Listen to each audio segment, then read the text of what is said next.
नमस्कार दोस्तों, BM institute में आपका स्वागत है। आज फिर हम अपने एक नए लेक्चर के साथ, जो कि हमारा लेक्चर नंबर 5 रहने वाला है। हमारी मैथ सब्जेक्ट का ये 5वां लेक्चर है, जो कि टॉपिक का नाम है वास्तविक संख्याएं। हमने इससे पहले 4 लेक्चर एकदम जानदार जबरदस्त तरीके से रिकॉर्ड करा चुके हैं। चलिए स्टार्ट करते हैं। आज का लेक्चर बोर्ड एग्जाम के पॉइंट ऑफ व्यू से बहुत इंपॉर्टेंट रहने वाला है, क्योंकि जितने भी क्वेश्चन आज कराए जाएंगे सब बोर्ड एग्जाम के पॉइंट से बहुत ही इंपॉर्टेंट है। सब बड़े नंबर के क्वेश्चन होते हैं। चलिए स्टार्ट करते हैं। इससे पहले जितने भी स्टूडेंट ने पहले वाले लेक्चर के वीडियो नहीं देखे हैं, तो बाकी वो सारे कुछ कंप्लीट करके आए, फिर इसमें एंटर करें। अगर किसी ने वो सारे लेक्चर नहीं देखे हैं तो कोई भी एक क्वेश्चन समझ में नहीं आएगा, सारे कुछ ऊपर ऊपर जाएंगे। चलिए स्टार्ट करते हैं। कुछ टाइप के क्वेश्चन करेंगे, दिखा देते हैं आपको। सबसे पहले जैसे कि √2 एक अपरिमेय संख्या है, सन 2019 में पूछा गया। फिर ये वाला √3 एक अपरिमेय संख्या है। ऐसे इस टाइप के क्वेश्चन, √5 एक अपरिमेय संख्या सिद्ध कीजिए, √7 एक अपरिमेय संख्या सिद्ध कीजिए, यानी कि इस टाइप के हम लोग क्वेश्चन करने वाले हैं। तो सबसे पहले क्वेश्चन करने से पहले एक बात समझ लेते हैं कि क्या। पहली बात तो ये प्रमेय, ये आपको याद करनी है। एक अच्छा 9 की प्रमेय, लेकिन इसमें काम आने वाली, इसीलिए हमने इसको यहां लिख दिया है। क्या है? कह रहे हैं मान लीजिए P एक अभाज्य संख्या है। हम मान लेते हैं P एक अभाज्य संख्या है यदि P a² को विभाजित करेगी। चलो, यानी कहने का मतलब है यदि P a² को विभाजित करेगी तो a एक धनात्मक पूर्णांक होगा। बस इतनी सी बात ध्यान रखना है। जो a होगा वो धनात्मक पूर्णांक होगा। तो हम कह सकते हैं P भी a को डिवाइड करेगी। अतः यहां a धनात्मक पूर्णांक है।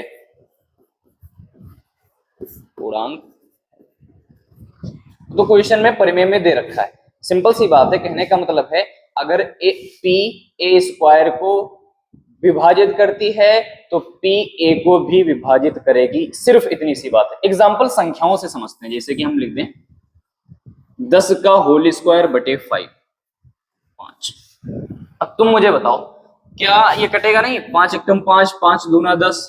कहानी समझ में आ रही है? यानी कि अगर 5 10 की घात 2 को विभाजित करता है, इसका मतलब 10 दशमलव कितने होते हैं? 100।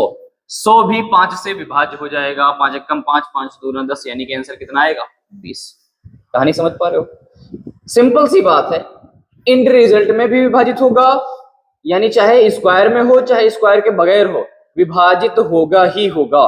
बस प्रमेय का कहना सिर्फ इतना है। जैसे हम लिख देते हैं, यहां 4 का होल स्क्वायर बटे 2। अब तुम मुझे बताओ, यहां अगर देखा जाए तो 2 एकम 2, 2 दूना 4, यानी कि 2 विभाजित कर रहा है 4 की पावर 2। सिंपल सी बात। जब 2 4 की पावर 2 को विभाजित करेगा तो तुम मुझे बताओ ये कितना हो जाएगा? 4 चक्कू 16 बटे 2। तो 2 भी 16 को विभाजित करेगा। बस प्रमेय का सिर्फ इतना मतलब। सिंपल सी बात।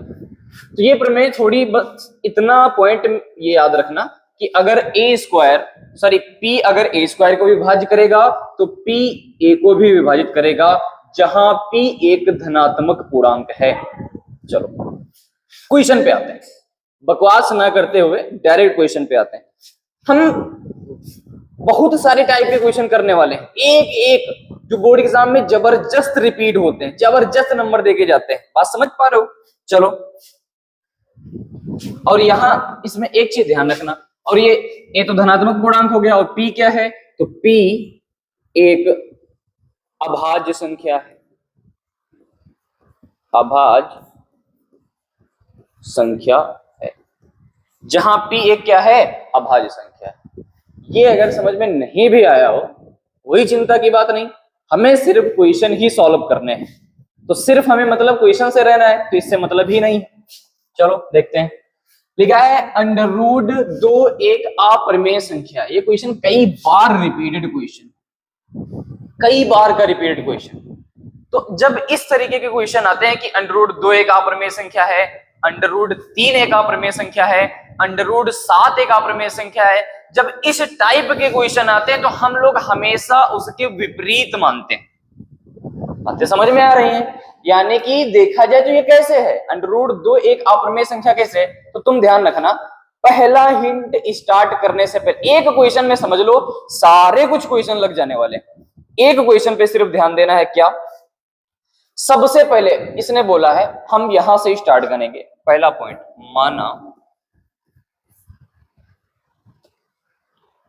माना क्या मानेंगे?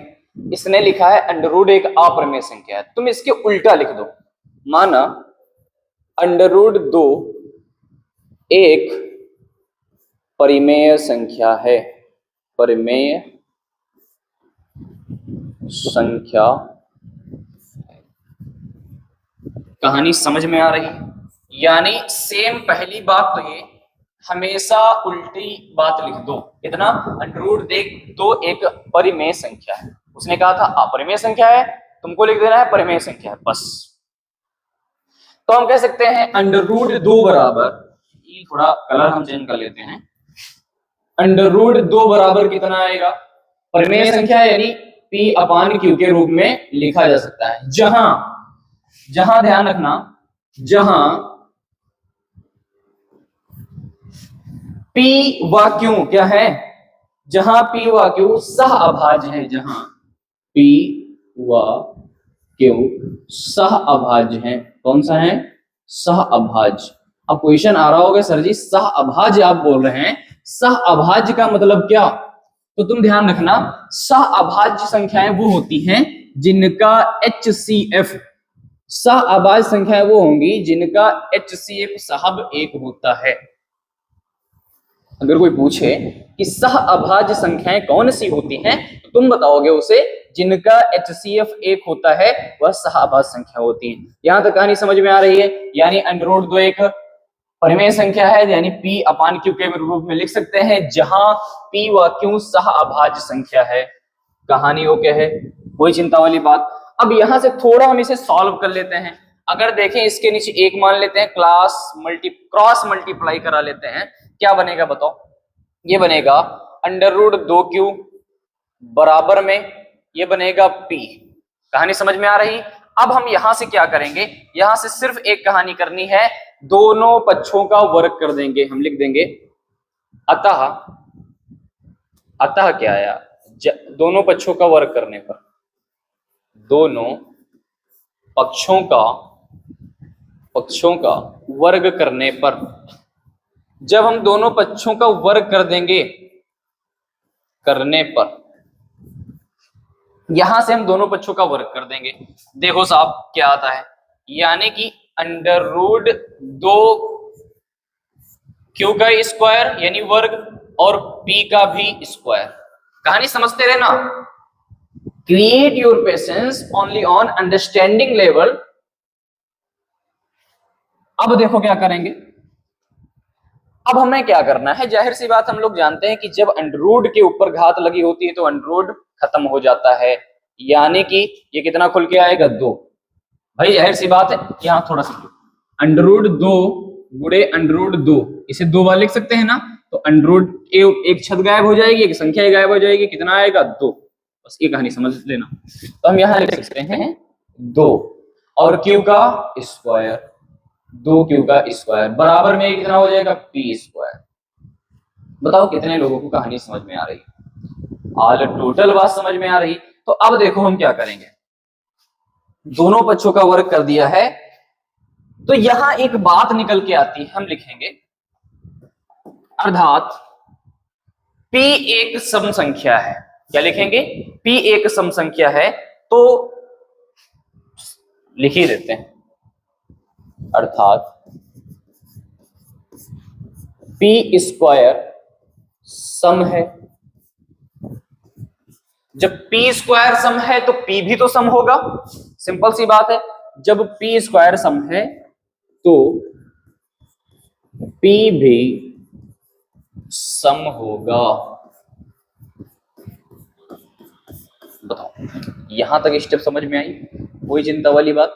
यानी कि अंडर रूट 2 एक परिमेय संख्या है, पी के रूप में लिखी जा सकती है, जहां पी और क्यू सह अभाज्य संख्या है। सह अभाज्य का मतलब होता है जिसका HCF कितना हो, 1 हो। तो हम मान लेते हैं दोनों पक्षों का जब हमने वर्ग किया है तो जो निष्कर्ष सामने निकल के आया है, पी स्क्वायर सम संख्या है तो पी भी सम संख्या होगी। बस यहां तक। फिर उसके बाद हम लोग क्या करने वाले हैं, यहां से एक नई स्टेप मान लेते हैं। जो पी भी सम संख्या है तो यहां से एक नई स्टेप मानेंगे। क्या मानेंगे? देखो, कलर चेंज करते हैं। माना, क्या मानेंगे? ध्यान देना। माना यहां पी हाँ हाँ P बराबर, यहां मान लेते हैं एक नई संख्या आ गई 2। ये 2 रखते हैं, क्यू की जगह पर अब की बार नई संख्या लेते हैं, नई संख्या A मान लेते हैं। अब इसके साथ वही कहानी करेंगे जो यहां तक हमने कहानी की है। तो अब सिंपल सी तुम मुझे बात बताओ, अगर यहां माना है तो हम क्या करेंगे, इधर यही कॉपी कर लेते हैं, दोनों पक्षों का वर्ग कर देंगे। कॉपी करो, यहां इस बात को लिखते हैं, अतः दोनों पक्षों का वर्ग करने पर, जब दोनों पक्षों का वर्ग करेंगे, थोड़ा यार जगह वगह इसमें तो गायब है, चलो हम एडजस्ट कर लेते हैं। अब दोनों पक्षों का वर्ग करेंगे। दोनों पक्षों का वर्ग करने के बाद अगर दोनों पक्षों का वर्ग ना करें तो एक नई कंडीशन भी कर सकते हैं। यहां इसको थोड़ा इरेज कर दे, नई कंडीशन अप्लाई कर लेते हैं। जैसे ये लिखा था हमारे पास 2q स्क्वायर बराबर में p स्क्वायर। अब तुम मुझे बताओ, p की जगह पे हम e वाला मान यहां रख देंगे तो क्या आएगा, चलो देखते हैं। 2q स्क्वायर बराबर में कितना आ जाएगा, p के स्थान पे 2a आएगा, तो 2a का होल स्क्वायर। यहां तक कहानी ओके है। चलो तो हम लिख लेते हैं 2q स्क्वायर बराबर में 2 दूना 4a स्क्वायर। यानी कि अगर हम देखें तो q बराबर कितना आएगा, हम काट देते हैं, 2 एक कम 2, 2 दूना 4, यानी कि q स्क्वायर बराबर कितना आ जाएगा, 2a स्क्वायर। q स्क्वायर बराबर कितना आया, 2a स्क्वायर। जब 2a स्क्वायर तुम्हारे पास आ जाए तो तुम लिखना अर्थात q स्क्वायर सम है, जैसे हमने यहां किया था। सेम देखो, p स्क्वायर बराबर इतना आया था तो से हमने लिखा था p स्क्वायर सम है तो q भी सम होगा। तो हम यहां थोड़ा कलर चेंज करके लिख देते हैं, अतः या अर्थात q स्क्वायर सम है तो q भी सम होगा, q भी सम होगा। ये कहानी, इतनी ये कहानी लिखने के बाद बहुत सिंपल है, सेम वही वाली कंडीशन बनी। तो अब हमने उसके बाद में क्या किया था, माना था। अब तुम मुझे बताओ यहां क्या क्या चीज आने वाली। इस प्रकार अगर देखा जाए, यहां से हमें साबित हुआ कि P भी सम संख्या है, यहां से साबित हुआ Q भी सम संख्या है। तो हम कह सकते हैं इस प्रकार, ये थोड़ी बात हाईलाइटेड लिखते हैं, इस प्रकार P व Q दोनों सम हैं। एक स्टेप से हमें P पता चला सम होता है, दूसरी स्टेप से हमें पता चला Q सम होता है, सम होंगे। कहानी समझ में आई? इसी प्रकार P व Q दोनों सम होंगे। जब P व Q दोनों सम होंगे तो तुम एक बात ध्यान रखना, यह बात बिल्कुल विपरीत है, यह इस बात का बिल्कुल विपरीत है, लिख सकते हैं। कहां गया यार, हाँ, यह इस बात का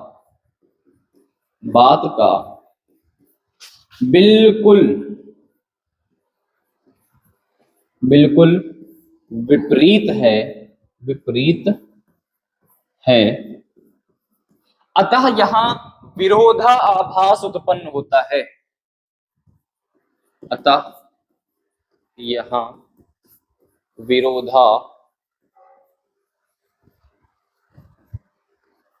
विरोधाभास उत्पन्न होता है। सब नंबर थ्योरी के होता है, अतः √2 एक परिमेय संख्या होगी। सॉरी अपरिमेय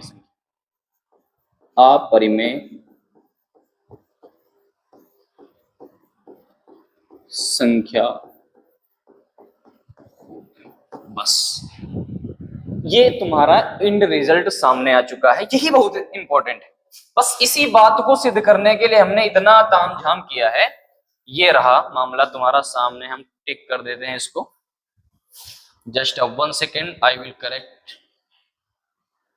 अरे किसी को टेढ़ा कर लेते हैं। हाँ, ये रहा तुम्हारा क्वेश्चन, बढ़िया एकदम जानदार तरीके से आ चुका है। हाँ बताए, अतः √2 एक अपरिमेय संख्या होगी। फिर ध्यान दो एक बात, उल्टा मान लेना। अपरिमेय है तो परिमेय मान लेना। जहां P व Q सहभाज है, सहभाज वही होता है जिसका इससे वेग होता है। फिर क्या करते हैं, P बराबर इतना आया है, दोनों पक्षों का हमने वर्ग कर दिया है। दोनों पक्षों का वर्ग करने के बाद हमारे सामने निष्कर्ष आता है कि P स्क्वायर सम है तो P भी सम होगा। फिर P बराबर में एक नया नंबर आ जाता है। नया क्या, हम एक नया ये मान लेते हैं A। जब नया ये मान लेते हैं तब हमारे पास एक नया समीकरण बनता है। उससे यह भी सिद्ध हो जाता है कि Q स्क्वायर अगर सम है तो Q भी सम होगा। अतः इस बात से दोनों प्रकार के P व Q दोनों सम होते हैं। जब दोनों सम होते हैं तो इस बात से बिल्कुल, यह इस बात का बिल्कुल विपरीत है। अतः यहाँ विरोधाभास उत्पन्न होता है कि √2 एक अपरिमेय संख्या है। बहुत सिंपल लॉजिक लगी। चलिए अगला क्वेश्चन करते हैं। क्या लिखा है, दिखाइए कि √3 एक अपरिमेय संख्या है। सिंपल सी बात है, हमने अभी बताया था बिल्कुल अपोजिट मान लेना है। यानी माना, ये कलर कौन सा हो गया बे? हाँ, माना लिखते हैं बढ़िया प्यार से। माना √3 एक परिमेय संख्या है। और जब जैसे हम लिख देते हैं √3 एक परिमेय संख्या है, पहली स्टेप हमने यही लिखना है, √3 एक परिमेय संख्या है। और सभी को पता होता है जब कोई परिमेय संख्या होती है तब उसे हम P/Q के रूप में लिख सकते हैं। तो हम लिख सकते हैं बराबर √3 बराबर, कलर थोड़ा चेंज करते हैं यहाँ। हाँ, √3 बराबर कितना हो जाएगा, P/Q। और सभी को पता है P/Q क्या होता है, जहां P व Q क्या है, सह अभाज्य है।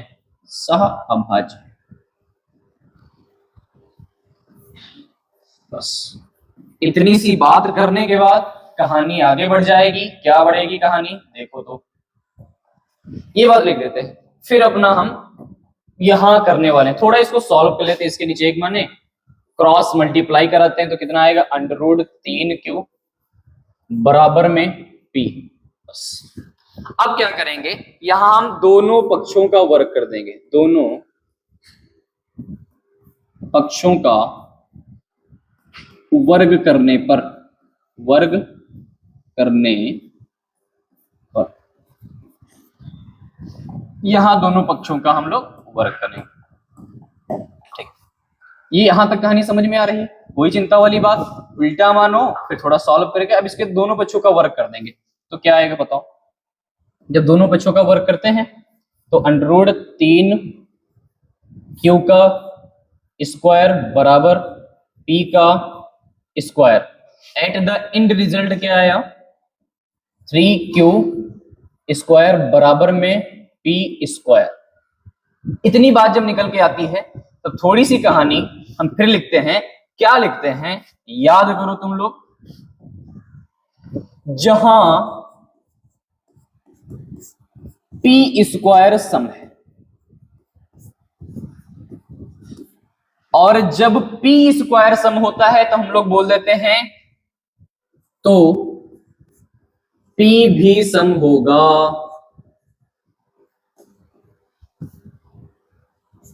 पी भी सम होगा। ये यहां से रिजल्ट निकल के आया है। पहला रिजल्ट हमारा आ चुका है, पी स्क्वायर सम है तो पी भी सम होगा। अब यहां से नई कहानी बनाते हैं। नई कहानी बनाने में थोड़ा दिमाग लगाओ। माना क्या करेंगे साहब, क्या करने वाले हैं, इसकी जगह पे कुछ और मानेंगे। यानी पी के स्थान पे ये रखा है तो हम इसकी जगह पे क्या मानेंगे भाई,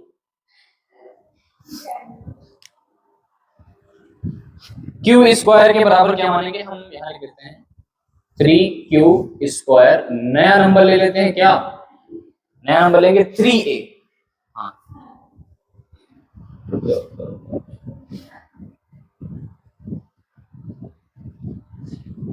1 सेकेंड।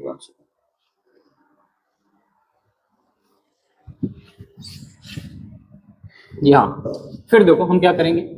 माना हम लिखने वाले थे, माना p बराबर कितना हम ले लेते हैं नया नंबर 3a।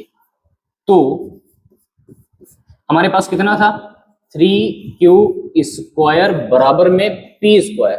अब p का मान जब हमारे पास ये वाला है तो p के स्थान पे बस ये रख देंगे। तो यानी कि क्या होने वाला है, देखो बहुत अच्छे से, 3q स्क्वायर बराबर में p के स्थान पे कितना आएगा 3a का होल स्क्वायर। बस जब इतनी सी बात हो जाए थोड़ा यहां आगे स्टेप में बढ़ाना। क्या बढ़ना है, देखो ये कितना हो जाएगा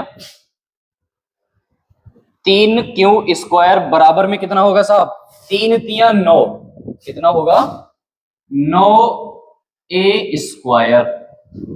इसको हम क्या करते हैं, डिवाइड कर देंगे कितने से, 3 एक कम 3, 3 तिया में 9, यानी कि कितना आएगा q स्क्वायर बराबर में 3a स्क्वायर। अब तुम मुझे बताओ, कुछ कहानी समझ में आ रही पुरानी वाली, same age uh same condition ये वाली बन रही है। यानी कि इसमें था p स्क्वायर अगर सम है तो p भी सम होगा। फिर यही बात हम यही लिखेंगे कि क्या, जहां q स्क्वायर सम है तो जहां q स्क्वायर सम है तो q भी सम होगा।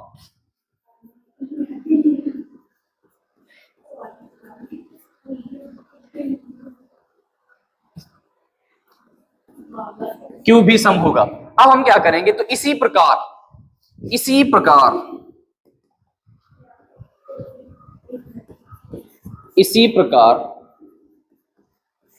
P व Q दोनों सम है,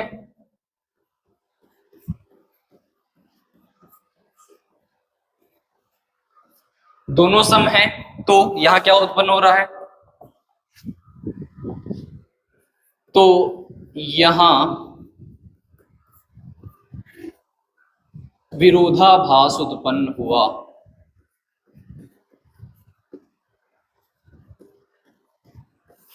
विरोधाभास उत्पन्न हो रहा है, और जहां विरोधाभास उत्पन्न हो रहा है तो तुम समझ जाना कि ये बिल्कुल इसके उलट बात है, उल्टा बात है। तो हम कह सकते हैं अतः √3 एक अपरिमेय संख्या होगी।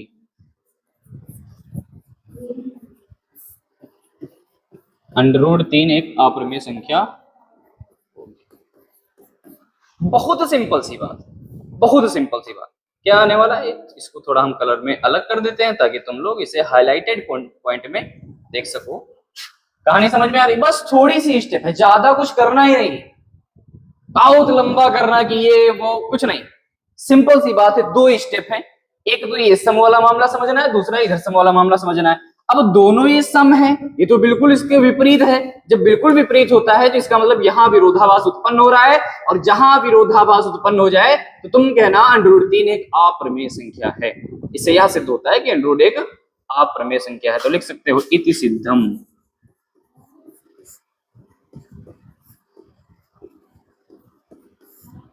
बस सेम इसी तरीके का क्वेश्चन अगला वाला है, देखते हैं क्या लिखा है।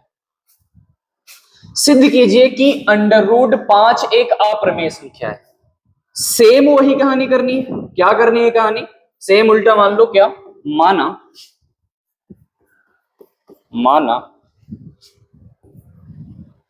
अंडर रूट 5 एक परिमेय संख्या है। माना अंडर रूट 5 परिमेय संख्या है। चलो जैसे ही ये कहानी लिखते हैं फिर एक नई कहानी लिख देते हैं। क्या?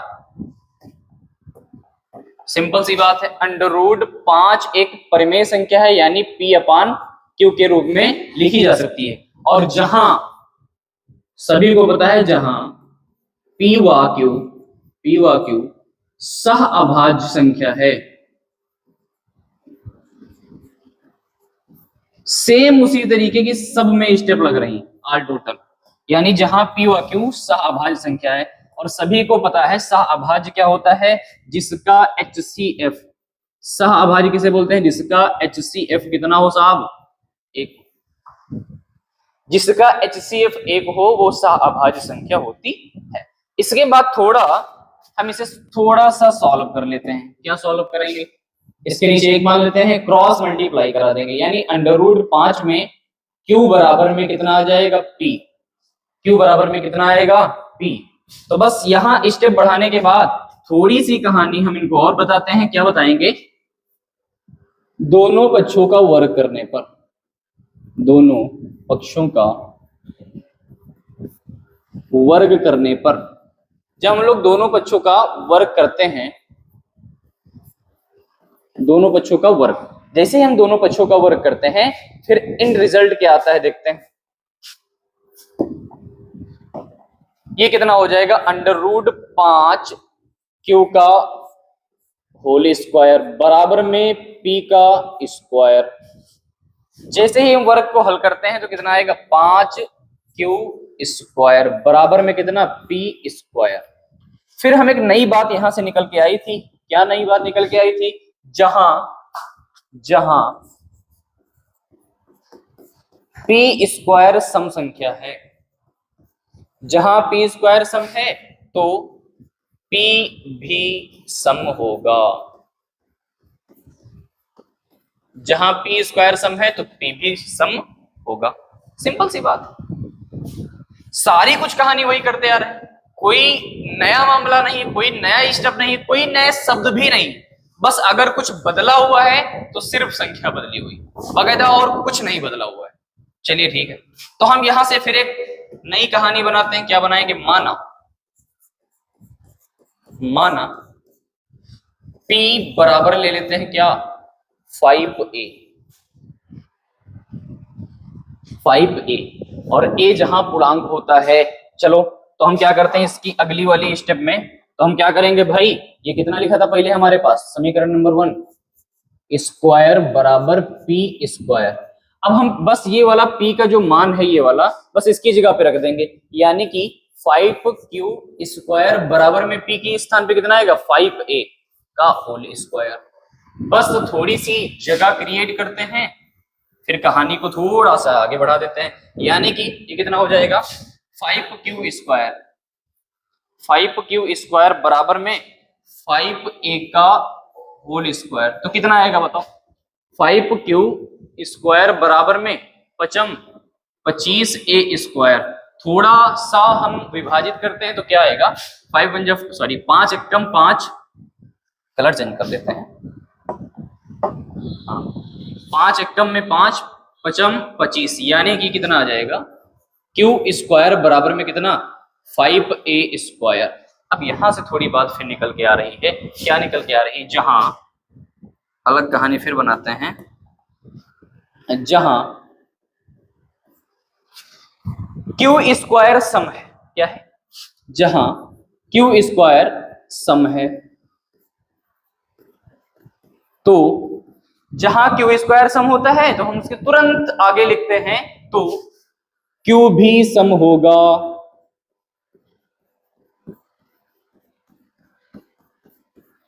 जहां क्यू स्क्वायर सम है वहां क्यू भी सम होगा।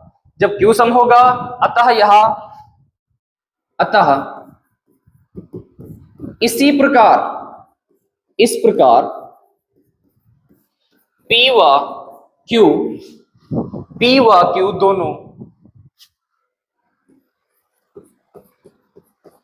दोनों सम है।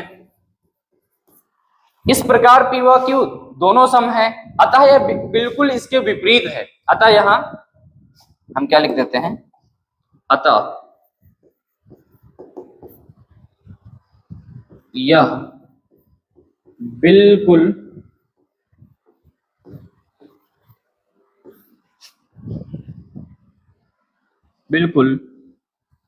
नहीं तो डायरेक्ट लिख दो, अर्थात यहां विरोधाभास उत्पन्न हो रहा है। विरोधाभास उत्पन्न हो रहा है। जहां विरोधाभास उत्पन्न होता है तो इन रिजल्ट में लिख देते हैं क्या, कि अंडर रूट 5 एक अपरिमेय संख्या होगी, एक अपरिमेय संख्या होगी। बस इसका हम कलर चेंज कर देते हैं ताकि तुम्हें ऑल टोटल समझ में आ जाए। तो कहानी ओके, कोई चिंता वाली बात। अब एक क्वेश्चन सिर्फ तुमको करना है सेम इसी तरीके से। कैसे करेंगे देखो, लिखा है सिद्ध कीजिए कि अंडर रूट 7 एक अपरिमेय संख्या है। कई बार बोर्ड एग्जाम में रिपीटेड क्वेश्चन। तो क्या करेंगे भाई, ये आपके लिए हम HW में दे रहे हैं, HW में। अगर ये सवाल लगा, इसका मतलब आपने तीनों सवाल जो हमने बोर्ड पे लगाए हैं एक एक स्टेप के साथ समझे हैं, एक एक बड़ी नॉर्मल स्टेप हमने उसमें यूज की है। बाकी आज के लिए सिर्फ इतना। इसके अगले लेक्चर में हम लोग बहुत सारे इससे भी टफ क्वेश्चन करने वाले हैं, उनको भी एकदम जानदार और शानदार सरल तरीके से करेंगे, जो कि एकदम शब्दों का चुनाव और सरल परिभाषा के साथ तुम्हें समझ में आ जाए। ठीक है फिर।